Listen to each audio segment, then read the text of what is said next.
Phone check. 1, 2. The microphone check. 1, 2, 1, 2. The microphone check. I got my headphones tuned between two different AM stations, and my briefcase is full of declassified information. Declassified. Declassified. Good evening and welcome to News from Neptune for the 44th week of 2014. For more than 20 years, this program has been a spontaneous and unrehearsed discussion of the news of the week and its coverage by the media, first on a so-called community radio station, and when censored and locked out of there, welcomed, I'm happy to say, by the good folks at Urbana Public Television. I'm Carl Estabrook. My discussants tonight are David Green and David Johnson, and we got going early today, and we're rolling already, so we'll see what we come up with for you tonight. Our program's name, News from Neptune, was chosen to honor Noam Chomsky, who's been talking sense about American politics for more than twice the quarter century we've been on the air. Chomsky has said that in the American media, either you repeat the same conventional doctrines everybody is saying, or else you say something true, and it will sound like it's from Neptune. Russell Brand describes Chomsky as, quote, a linguist, political theorist, and name you'd better start saying at gatherings if you want to be taken seriously, close quote. Now, whether Russell Brand is quite the person to tell us about being taken seriously or not, I don't know. And in fact, the right-wing intellectual magazine Prospect in Britain this week ran an article entitled, No, Russell Brand, You're No Noam Chomsky. The comedian turned activist styles himself as a pupil of Chomsky, but his new book only furthers the cause of the establishment he rails against. Close quote. Well, that's probably to be read with more for information about the political right in Britain, which includes the major parties, and the fear they have of people who are outside of the neoliberal consensus, which Brand clearly is. And Brand also has the extra added advantage of being smart. And it's causing a certain kerfuffle in the British political scene. By the way, if you don't know who Russell Brand is, that means you're probably almost as old as I am.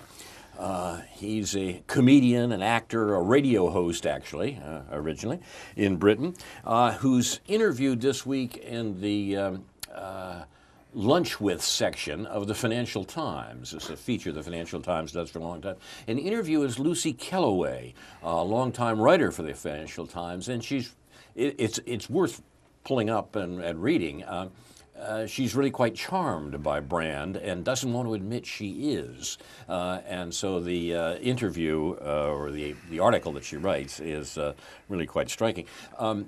Brand was on television last year with the dean of British television interviewers, Jeremy Paxton, and he discombobulated Paxton, and that's not easy to do, I think. In the midst of that, he raised a question that I think I'd like to hear my colleagues talk about tonight, and Brand simply suggested that people don't vote. Stop voting because, after all, it only encourages them. And this caused also some fuss in Britain at the time, and similar suggestions, I guess, are causing some fuss in America this week, too. Brand is speaking for a left from a left perspective with a public flair that we haven't seen for a long time. The only acting gig I've ever seen him do was when Helen Mirren's Tempest, where he plays Trinculo, and I actually wasn't blown away by that, but that's not his long suit anyhow. I mean, he's a radio talk show host, believe it or not. Our format here is to take turns suggesting stories that have been ignored or misreported, occasionally even innocently, and then having our colleagues comment on them. Previous programs are archived on YouTube and posted to the Facebook page for News from Neptune, where you'll find some comments from viewers, some articles extending the points we made, and some comments from us. I can be reached also at carl@newsfromneptune.com, and I'm happy to receive your comments. It's October 31st, the eve of All Saints' Day, which, by the way, is followed by All Souls' Day. I have spared you my recitation of Yeats' peculiar All Souls' Night poem, But the theme is worthwhile.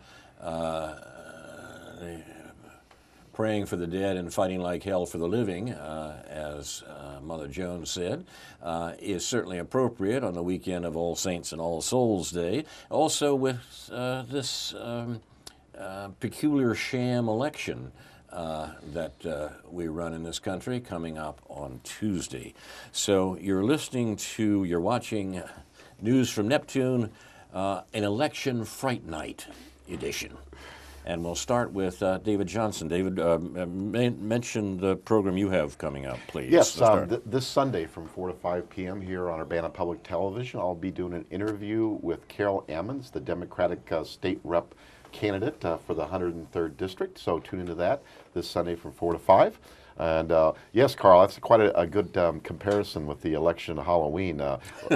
Lots of frightening things and plenty of masks, that's for sure. That's very clever. That's what they make a note of that. Put that on the list for today. And David Green, what's on your agenda particularly? Oh, my turn already? Oh, well, first of all, we'll go back to David. I want to affirm that I'm also charmed by Russell Brand. And you know, I'm not even gay. I just really like his style, and I like the way he does approach these things from a lay point of view, a kind of innocent point of view.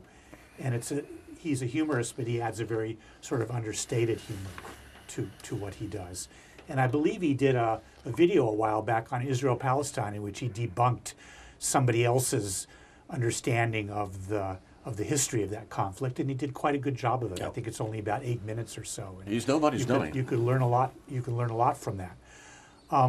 What I'd like to do today, it's not exactly. Don't have a theme that necessarily fits into the holiday, but it does fit into the upcoming election.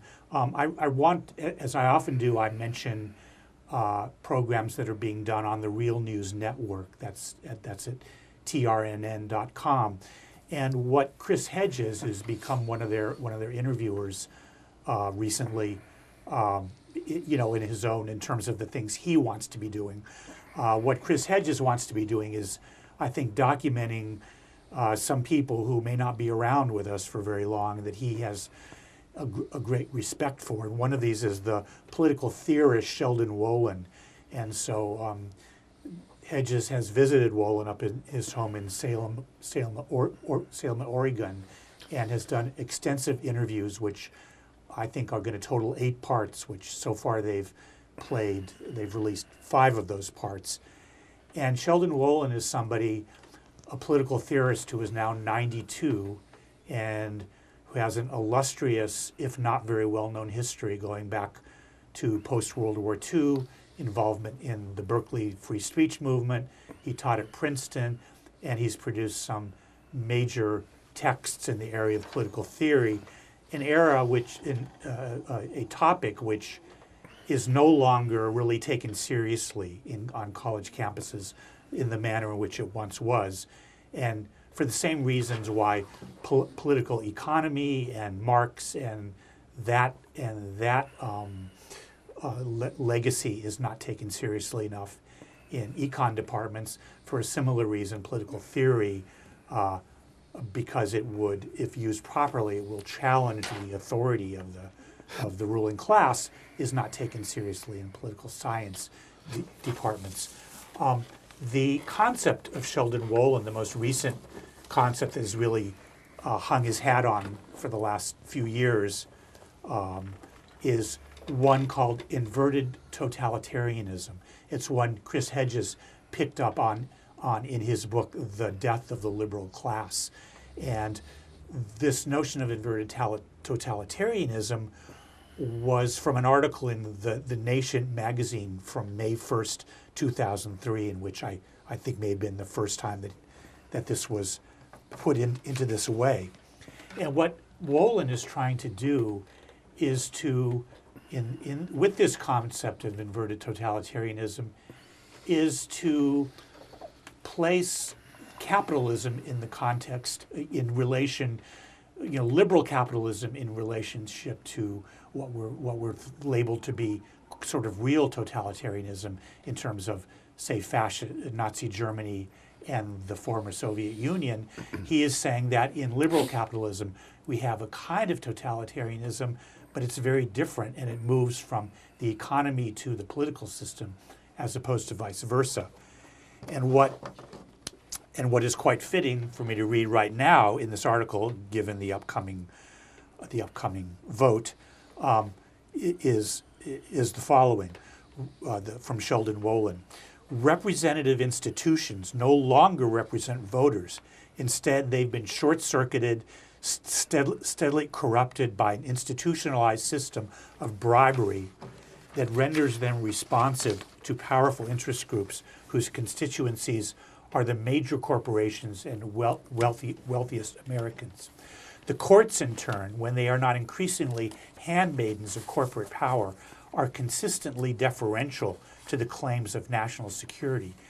In this context, elections have become heavily subsidized non-events that typically attract at best merely half an electorate whose information about foreign and domestic politics is filtered through corporate-dominated media. No doubts, and then he goes on, no doubt these remarks will be dismissed by some as alarmist, but I want to go further and name the emergent political system inverted totalitarianism, unquote. Remember, he's writing this right after our invasion of Iraq in 2003. And he goes on, by inverted, I mean that while the current system and its operatives share with Nazism the aspiration toward unlimited power and aggressive expansionism, their methods and actions seem upside down.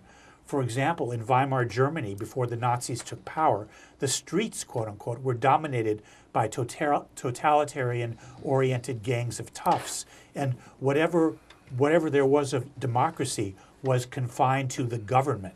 In the United States, however, it is the streets where democracy is most alive, while real danger lies with an increasingly unbridled government. Or another example of this inversion, under Nazi rule, there was never any doubt about quote-unquote big business being subordinated to the political regime.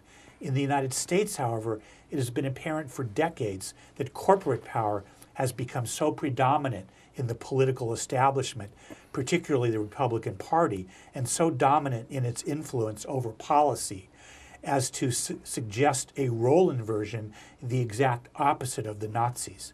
At the same time, it is corporate power as the representative of the dynamic of capitalism and of the ever-expanding power made available by the integration of science and technology with the structure of capitalism that produces the totalizing drive that, under the Nazis, was supplied by the ideological notions of Lebensraum.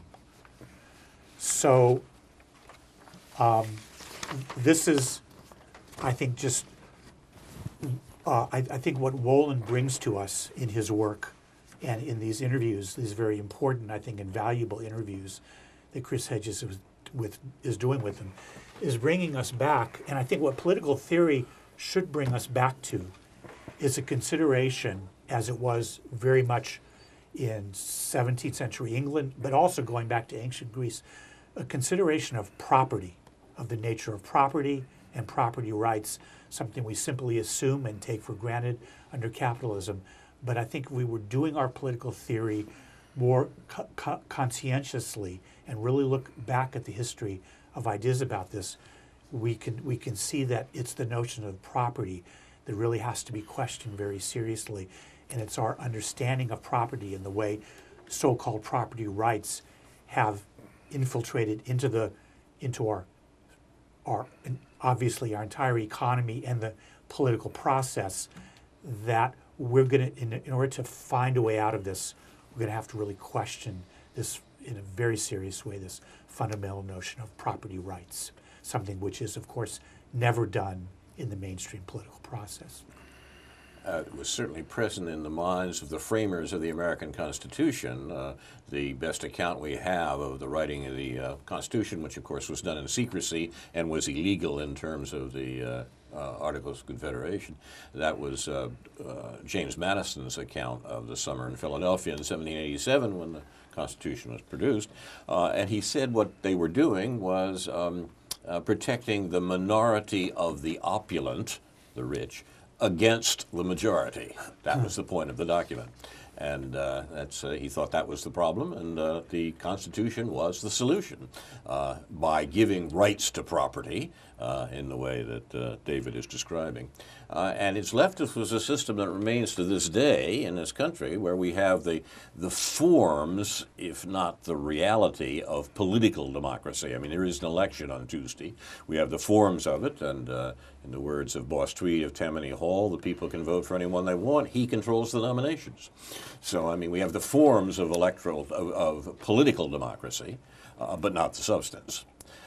We don't even have the forms of economic democracy.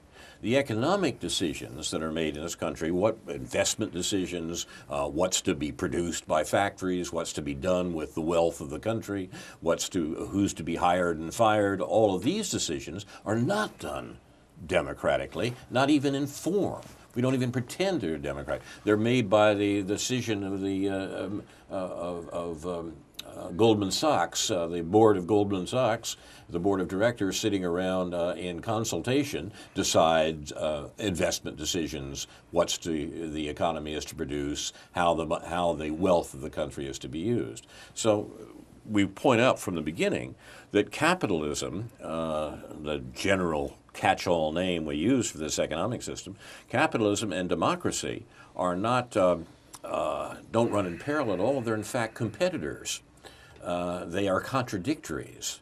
Democracy, either political or economic, says one person, one vote. Capitalism says $1, one vote. And since the dollars are not distributed equally, you may have noticed, in the society, it's not the case that we have anything even approaching economic democracy. And that's the problem. That's the structural problem that they're not talking about in the political science departments, as David says. Reactions to this, Mr. Johnson? Well, this ties in real nicely with what I'm going to be talking about here in a moment about Brazil and the re-election of Dilma Rousseff and the Workers' Party in Brazil. But, you know, the thing is, talking about inversions, I read a book back, 20-some years ago by a man named David Corton called When Corporations Rule the World. And a lot of good points made in that book, and it's amazing how much has come true from the time when he wrote the book 2 decades ago. And one thing he pointed out in the book is that, about neoliberalism, and, particularly in the United States, but also many other countries around the world, is that the power structure, the power arrangement has been inverted from what it should be. What we should have is that the people control the politicians, elected officials, who then would control and regulate corporations and other powerful economic interests. But instead, what we've got is just the opposite. We've got corporations and powerful economic interests controlling the elected officials and the government with the purpose of controlling the people. Interesting points, though, David, that you brought up there. Yeah. I wanted to add to that, just to update the Nation magazine, which has its checkered history in various ways. I got an email this morning from somebody complaining about, and appropriately complaining about, the fact that the Nation magazine, which of course is in New York City, and I don't know if that means they affect New York politics any more than if they were anywhere else, but there's an interesting race for governor and lieutenant governor in New York State, where the Green Party is playing somewhat of a factor in the re-election possibilities of Andrew Cuomo. And what they have in New York State is they have a multiple party system, but there's something called the Women's Equality Party, right, along with the Green Party, and the Women's Equality Party chose to give its ballot line to Andrew Cuomo and right, the Democratic Party, and the Nation is by endorsing the Women's Equality Party, they're basically endorsing right, Cuomo. And therefore, at a time in which it is clearer than ever that we need viable third parties, not just what might be called MacGuffin third parties, something off to the side, that it was up to the nation. It's an interesting thing that at this juncture, the Nation magazine still can't bring itself to support a really good Green Party candidate that's polling at about 10%, and so therefore should be supported without regard for what effect it has on the horrible Andrew Cuomo's chance for getting reelected to governor of New York State. Well, it's worthwhile, perhaps at this point, Mr. Johnson, to raise the question of local Greens. Maybe not, but I would like to add to this that yes, I used to be a regular reader of The Nation, Mother Jones, The Progressive in these times, and over the last going back 10 years, I started less and less liking a lot of the stances and opinions of The Nation magazine and the others, Progressive, et cetera, because it seemed like they were less and less independent and, how should I put it, pro-democracy, and more apologists for the Democratic Party and its politicians. Speaking of which, what I've been finding surprisingly a pretty decent news magazine anymore. I mean, there's articles in it that I disagree with at times, but Harper's Magazine is surprisingly, I think, a lot more independent than The Nation, The Progressive, and these other magazines. There's a recent article in there by a man named Doug Henwood called "Stop Hillary." Very, very interesting history of Hillary Clinton, and wow, I mean. If I don't like to get into personalities, if you will, but sometimes you have to delve into these powerful people's history to see kind of where they're coming from and to get a better understanding of really what they're all about. And I highly recommend this recent article. Doug Henwood is a friend of this ground, a longtime publisher of the Left Business Observer. He's in fact been a guest on this program on News from Neptune. And Doug is interesting, always a voice from the economics profession. And like a lot of the best economists, he started off as a literature scholar. Thomas Piketty falls into the same category. Doug's article on Hillary in the current Harper's indeed should be read. I was actually surprised, having known Doug for a while, I was surprised at how gentle it was. Now, it's not gentle in the sense that it suggests that it would be a bad thing indeed for Hillary Clinton to become president. But it's still, how shall I say it, is open enough to the possibility that I was surprised by it. It seems to me that Hillary would be an unmitigated disaster. The question is whether she would be as a worse disaster than the other possible disasters, and I don't know about that.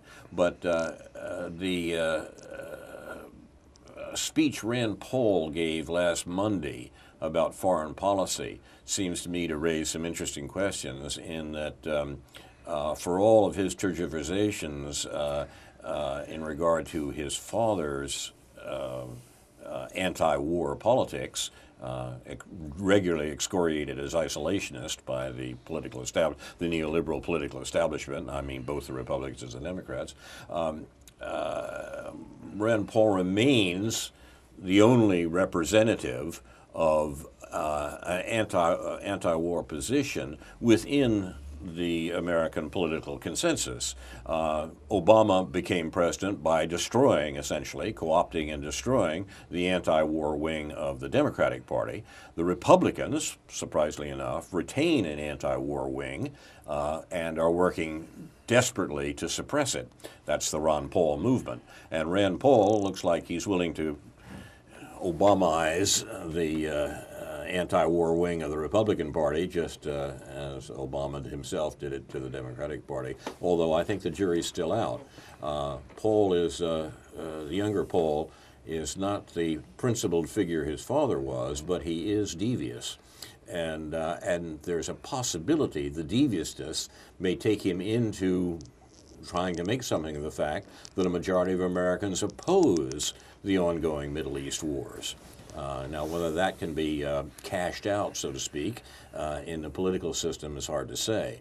But it becomes clear that if Hillary Clinton is going to be the Democratic nominee, we have a particularly vicious hawk at the head of the Democratic Party as the candidate for the Democratic Party. And for that very reason, it's just possible that Rand Paul may decide that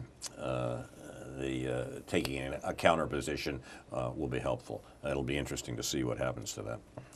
You're watching News from Neptune. We have a number of things on the table. I taught a class at the University of Illinois for the first time in a long time this week. I retired from doing that a number of years ago, and I have some observations that come from that. David, you wanted to talk about Brazil, and maybe we should turn to that. Well, first I'd like to do a press release from Telesur, which is a news agency based in South America, which is relatively new. It's pretty decent news perspective, but it's about Julian Assange. And basically it says, appearing to backtrack on an earlier suggestion, Swedish government officials have refused to take up Ecuador's offer of questioning Julian Assange in London. Sweden's chief prosecutor Mariana Ni has ruled out questioning Julian Assange in London at the Ecuadorian embassy ahead of court ruling in Sweden on whether to lift the warrant for his arrest. This comes despite suggesting earlier this week that she was considering taking advantage of the offer made by Ecuador to facilitate the interview at its London embassy.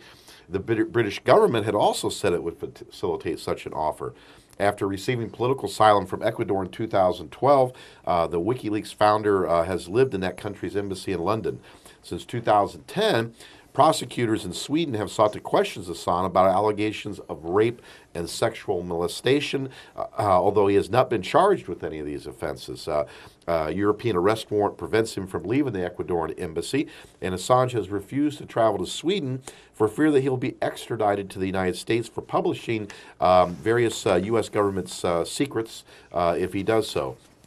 Of course, the Swedish government has not alleviated this fear since they have made no statement that they would refuse to extradite him. They've made no comment on that, which would add to his suspicions. Ecuador granted the WikiLeaks founder asylum after considering the threat of him being extradited to the U.S. and facing treatment similar to Chelsea / Bradley Manning. However, the Ecuadorian government has always said that the Swedish prosecutor can question Assange in his embassy. So, a little update on that. I mean, wow, that's that's 2 years or more. And, it kind of reminds me of this whole thing with Assange. I mean, these charges that he's accused of reminds me about what used to happen in the American South when an African-American man would become political or maybe just a little bit uppity, if you will. He'd be accused of sexually molesting a white woman or even raping her, and then that would, immediately result in his being lynched. The parallel is, to me, is inescapable as far as this whole thing with Assange, considering the great service he's done to the world and for the American people of exposing all this information that the U.S. government did not want revealed, including the U.S. government's involvement in the coup in Honduras back several years ago, just as the Bush administration was leaving office and the Obama administration was coming in. And despite all the denials by the State Department that they had any involvement in it, the leaked documents that Assange leaked showed just the opposite. And of course, there's lots of other revelations that these WikiLeaks documents that have been released have shown. Basically, that our governments are lying. Our government in particular is lying to us repeatedly. No big news there, but it was a lot of good specifics that were shown to prove the point of people who've been saying this for years. Thank you, David. Your take on that, David Green? It is nothing new that we're being lied to, and I guess there's a certain phenomenon that we have to deal with historically, where it becomes a point at which we hear what the truth is, and even the truth becomes more widely known. but it's only at a time where people feel that they're no longer responsible for it. And the Honduras issue is still very, very close in the fact that so much of this, so many of these children who are refugees from not only Honduras but Guatemala and El Salvador are being provoked because of long-term issues, but also short-term issues like the coup in Honduras, which has given the country back to the sort of criminal gangs. And it's one thing that's pointed out in that context is that it isn't by accident that you don't hear the name Nicaragua lumped in with those other, nor Costa Rica for different reasons, along with those countries, because they haven't been influenced by NAFTA and CAFTA and neoliberalism. Their economies haven't been damaged, and their governments haven't been quite as much of a surrogate to the U.S. corporate multinational corporate interests as in Honduras, Guatemala, and El Salvador. You're watching News from Neptune, the Election Fright Night edition. And so let's talk about elections a little. I want to turn to the question of Brazil. And also want to mention an election that has, a Latin American election that has gotten very little press in the U.S., but may in fact be at least as important as what went on in Brazil. We saw the re-election of a head of state in Brazil, which David's going to talk about in a moment.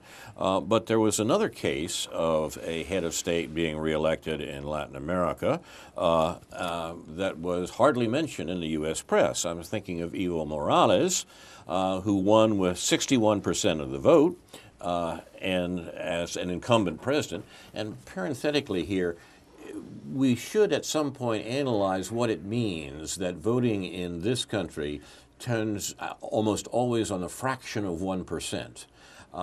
It really has to do with the difference between Coke and Pepsi and why so much effort is spent to produce the same product and then convince people it's different. That's American politics. Elsewhere, where there are real issues on the table, such as in Bolivia or Brazil, the vote is not so close because it's not a toss-up. It's not an either-or.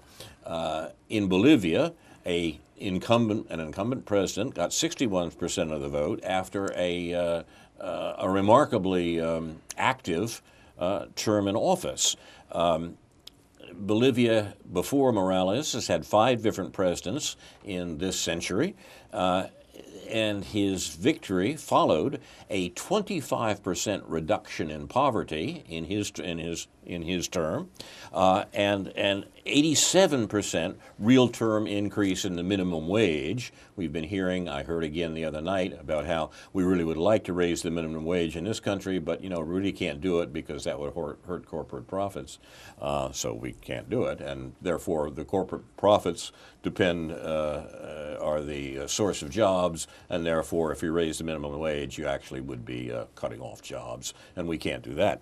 87% real terms increase in the minimum wage in Bolivia and Morales' terms, a lowering of retirement age, an increasing of free education. I mean, they're almost German in their willingness to give people free college educations. All of this in a poor country with a president from indigenous roots. This is a story we didn't hear in this country, and it's an important one. Tell us about Brazil, David. Well, what's interesting about Brazil is, unlike, Venezuela, Ecuador, and Bolivia, Brazil and the Workers' Party, that is the party of Dilma Rousseff, the one who was reelected president of Brazil, and before her Lula da Silva, is that they have not broken from the neoliberal economic model. unlike Venezuela, Ecuador, and Brazil have. I'm glad you said that. That's an important point. Yes. As a consequence, Dilma Rousseff, it was a very close election. She only won re-election by 3 percentage points, beating her conservative opponent out. Now in Brazil, they have a runoff system, and there were a lot of parties running initially. And the last couple elections, the Brazilian Workers' Party, Dilma Rousseff's party, didn't have to go to a runoff because they won by such a large percentage. But this time there had to be a runoff. So what was interesting, though, is that so this was the closest election ever, you know, it's not so much that the people like the conservative candidate, is that a lot of people didn't bother to vote because they were not very happy with what Dilma Rousseff's done in the last 4 years of her term, including a lot of pushing of hydroelectric dam projects over the objections of indigenous communities and other local people in the area. When they built these dam projects, they would import the workers to build it as opposed to using local people. There were, even when they imported the workers to build the dams, there was horrible labor relations. There was quite a few strikes, and one of those lasted 3 weeks. And at one point, she ordered in the Brazilian military to crush the strike. Now, she's done some good things, but I mean, that's why she did get elected. I mean, there has been a good emphasis on job creation and stuff, but the thing is that nevertheless, she hasn't broke with the economic, neoliberal model, and people, if they don't have a good reason to come out and vote, a lot of people won't. And it seems like Dilma Rousseff, she was a former leftist guerrilla, actually. 1964, there was a great president in power in Brazil, and the United States helped back a military coup, which ruled the country for quite a while. And Dilma Rousseff was a guerrilla, a fighter who was captured, imprisoned, and tortured. And so she comes from an interesting background in that regard. But it seems like somewhere along the way, her and even her predecessor in the Workers' Party, who was the previous president of Brazil, Lula da Silva, who was a trade union leader who actually led several general strikes in Brazil when the military government was in power, have drank the neoliberal Kool-Aid. What they have is not entirely drank it, but what they're trying to do is they're trying to walk a fine line, trying to please international investors and the banks, and then at the same time trying to please the people to some degree. But, in that regard, there's a really good quote from Machiavelli, which I have to read. And what that quote is that Machiavelli said, "Despite all the concessions made to the rich and powerful, they will never stop thinking that an elected leader, a ruler, is an intruder. That it illegitimately interferes in their business and the enjoyment of their assets. They are, as the Florentine said, insatiable, and they always maintain a propensity to conspire and be seditious. And the tremendous destabilization offenses lost by international financial capital, as well as propaganda articles in The Economist and the Wall Street Journal before the election, kind of shows this to be the case. And in fact, there's even been people circulating around Facebook messages about trying to encourage the Brazilian military to have a military coup. Yep. And this is something that's not taken lightly in Latin America. You saw what happened with Manuel Zelaya in Honduras, and the reason there was a coup, which was backed by the United States, was because he was trying to democratize the Honduran political system. He wanted to have a direct voter election on making changes to the Constitution to where it would make the country more democratic, and that's why they had a coup that took him out of power. Similar thing happened to a priest who was elected president in Paraguay, a man named Lugo, that was deposed not too long ago. So this is something that is not just an idle kind of threat, but nevertheless, this sounds so familiar, doesn't it? I mean, let's see, just a few years ago, remember all this ranting about the fiscal cliff and how, there's all these cuts that have to be made to Social Security? Well, so many Democrats, politicians, Obama especially, who was kind of the spearhead of this offensive, wanted to try to make the cuts to Social Security and Medicare, maybe not as much as the Republicans, but they still wanted to do it. So now there's, I guess they're sowing what they're reaping what they sow here now in the elections coming up, because now the Republicans are beating the Democrats over the head with it. I mean, that is those who basically stated publicly or voted for cuts to Social Security and Medicare, or privatization, backdoor privatization efforts. And, so similar things happen in Brazil, and is that if you're not for your base, if you're not going to try to help the real well-being of the people, and not just through welfare schemes, but to actually fundamentally change the economic system as well as the political system to empower people, not just to make the standard of living better for the people, but to empower them as well. As long as they're not doing that, the same type of people are going to be never going to be pleased with reforms, because they want something totally different. And I think this is what's happening now, with Rousseff in Brazil, is that she's just not willing to do what they did in Venezuela, Bolivia, and Ecuador.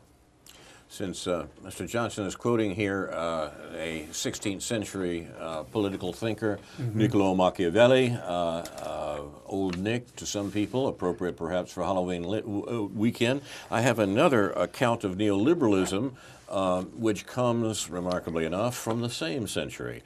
This is from a book written in 1516 A.D. Quote, "When I consider any social system that prevails in the modern world, I can't, so help me God, see it as anything but a conspiracy of the rich to advance their own interests under the pretext of organizing society. They think up all sorts of tricks and dodges, first for keeping safe their ill-gotten gains, and then for exploiting the poor by buying their labor as cheaply as possible. Once the rich have decided that these tricks and dodges shall be officially recognized by society, which includes the poor as well as the rich, they acquire the force of law. Thus an unscrupulous minority is led by its insatiable greed to monopolize what would have been enough to supply the needs of the whole population." Close quote. Now, that was not written as an account of neoliberalism in America in the last 40 years. That was written by Thomas More, the Chancellor of England, and a scholar like Machiavelli, in his book Utopia, which is a pun. It means it's a Greek word for no place or good place. In his book Utopia, written in 1516. Now, I don't want to suggest there's nothing new under the sun. I do want to suggest that our notion that the pre-existing political and social conditions are of no particular interest to us today because, of course, we've left all that behind. That's quite false.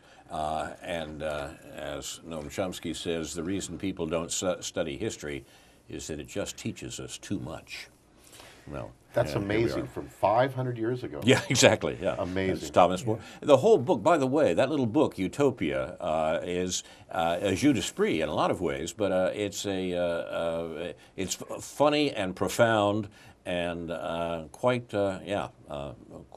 quote modern, close quote, as the quote suggests. I think what we've come to, what I alluded to before in terms of political theory in relation to so-called political science, is that in what we've had since World War II in this country is the idea that we have a pluralist political system, that individuals are parts of groups, and their interests are represented through those groups, whether you're in business or labor or whichever aspect, whichever occupational group or whichever identity group, somehow your interests will be served in this process as if by magic somehow you just worry about yourself and what you belong to, and then that somehow that will filter up to power.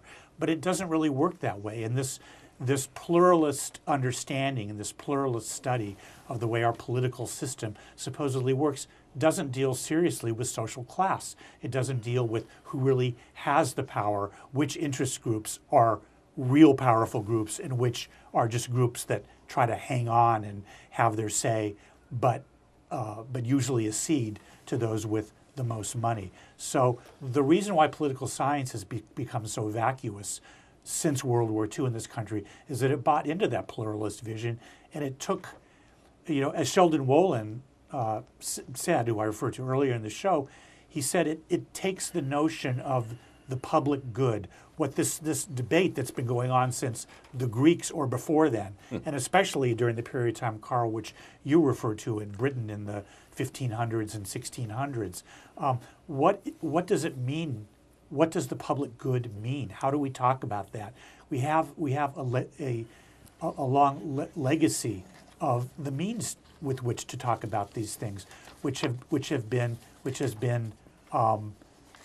neglected in lieu of the idea that somehow, if we take care of ourselves, government will somehow take care of itself, and it won't work that way unless we actually understand the deeply rooted nature of these issues and the importance of actually not just participating in terms of what we want, but in terms of participating in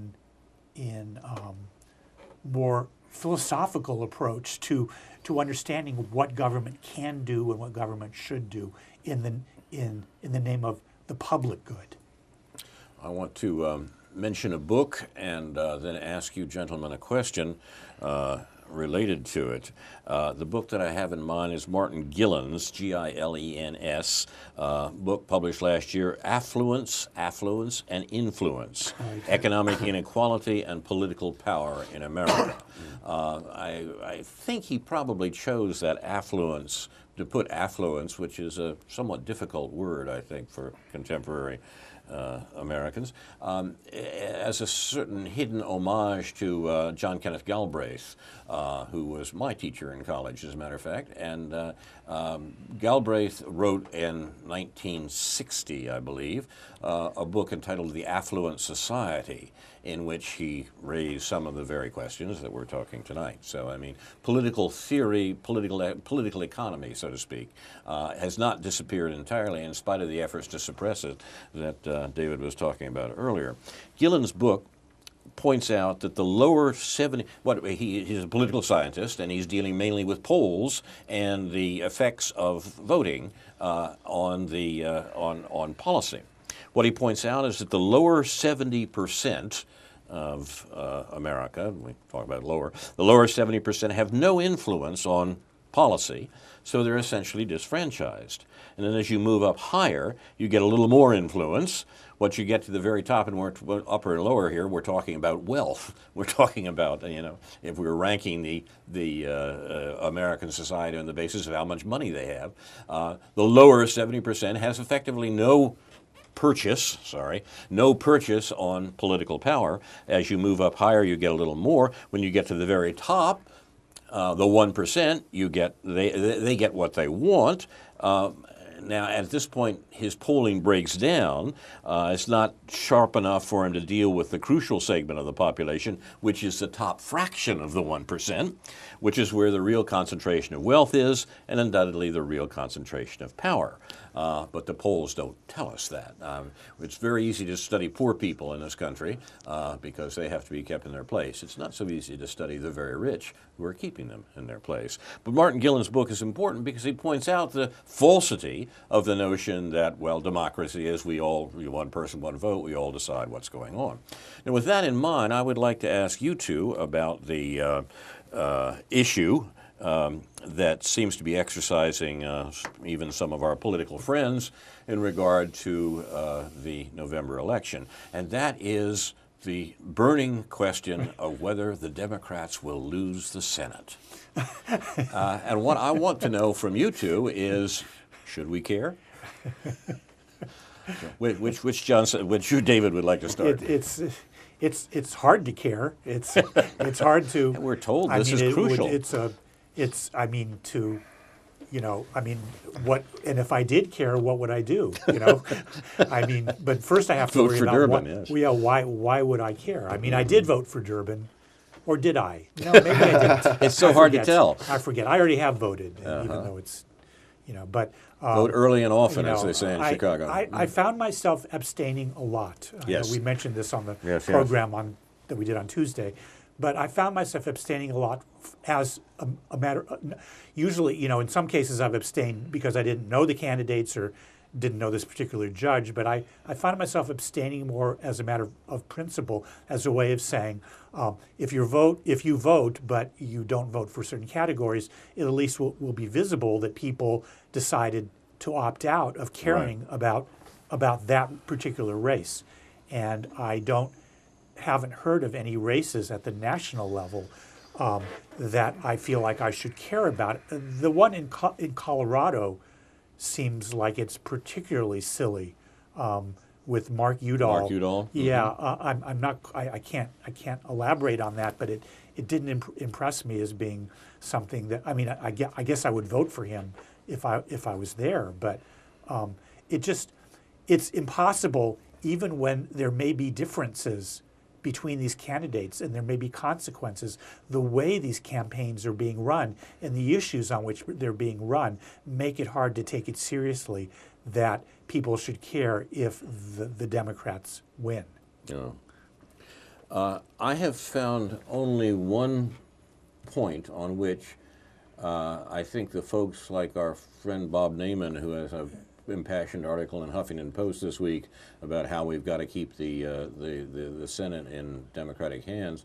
I've found only one point in that argument that seems to me to make any sense at all, and in a way it points up the contradictions that we have been talking about here this evening.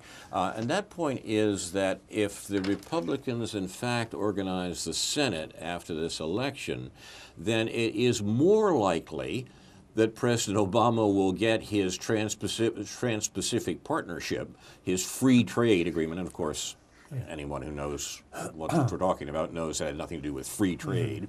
It has to do with rights for companies, investors' rights, overcoming democratic attempts to control corporations.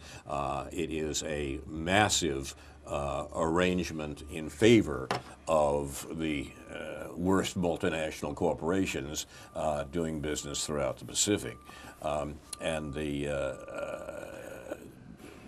Obama administration wants to make that agreement and a parallel agreement with Europe to be really the crowning glory of this administration, of this neoliberal administration that we have right now.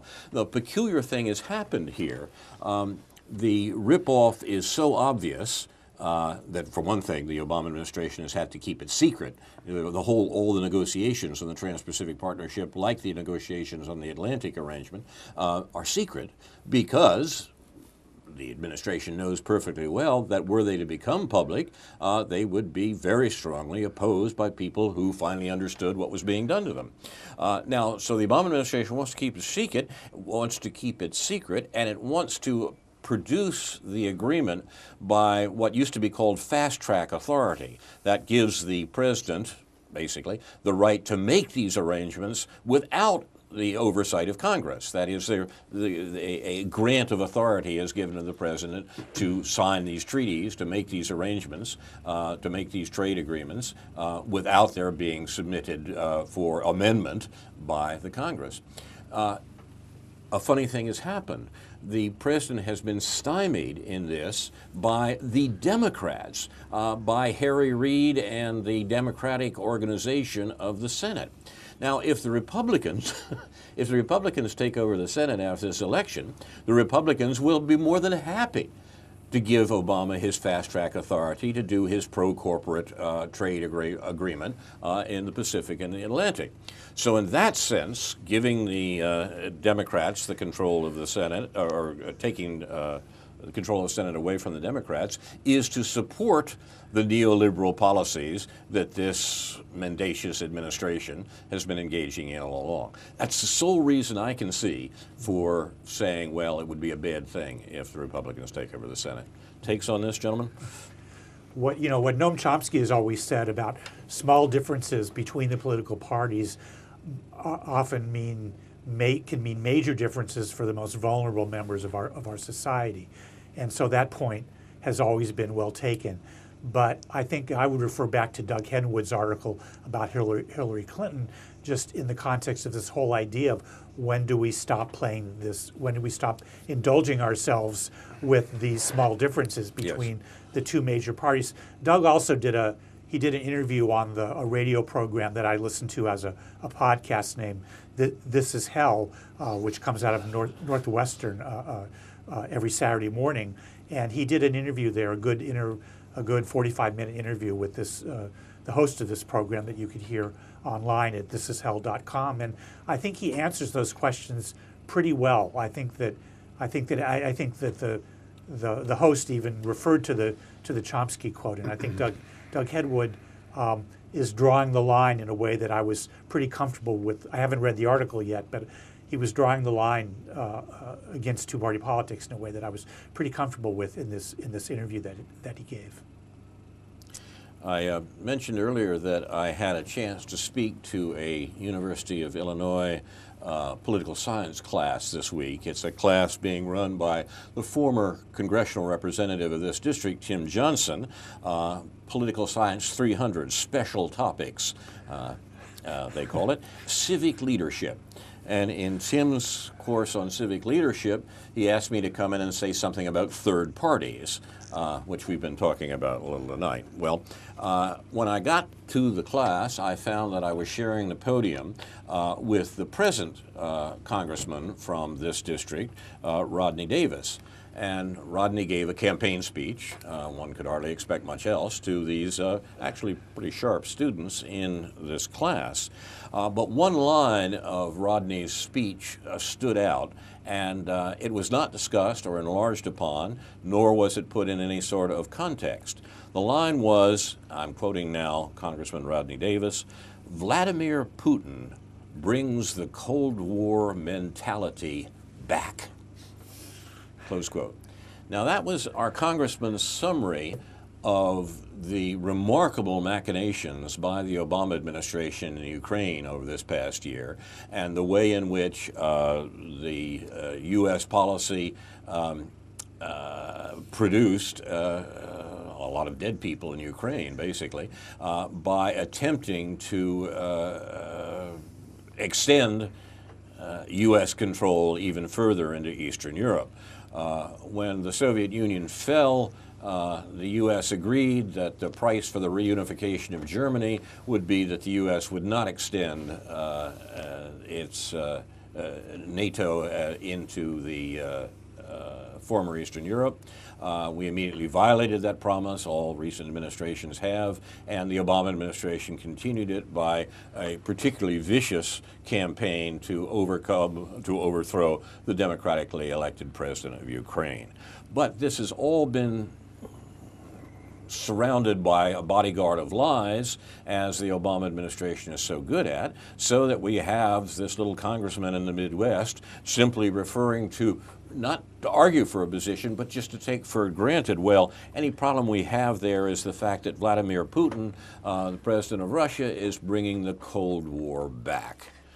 If anyone can be said to bring the Cold War back, it is our president. And I doubt if Ann Callis would have any problem with what Rodney Davis said about that. Absolutely so there's right. Our two-party system. Exactly precisely. Right. In fact, I would suggest that Ann Callis, Rodney Davis' Democratic opponent in this seat, for which we had a much better candidate before, but he's now no longer in the race, that Ann Callis would be an even surer support for Obama's military and economic policies. I think there's this possibility of a faint Rand Paul infection with Rodney Davis, but that may be just wishful thinking on my part. I think it is. I think so, Carl.